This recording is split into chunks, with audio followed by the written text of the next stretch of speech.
Hello friends, in this video I will show you how to split table in Microsoft Word document.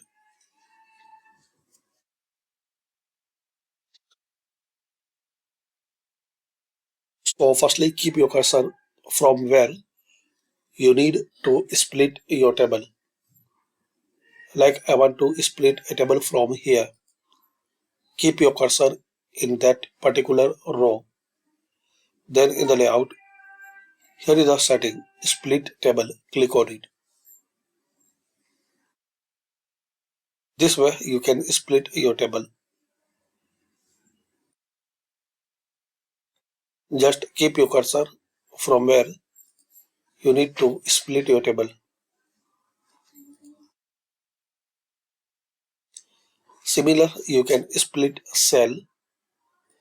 Keep your cursor there, and this way you can split the current cell into multiple cells.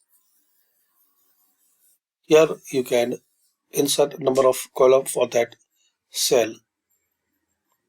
So now we have this cell in two part.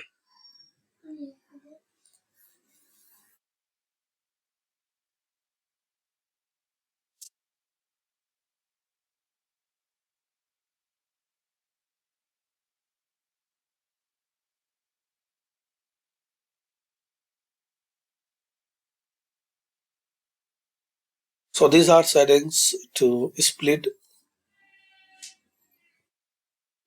a table and cell in Microsoft Word. Thanks for watching.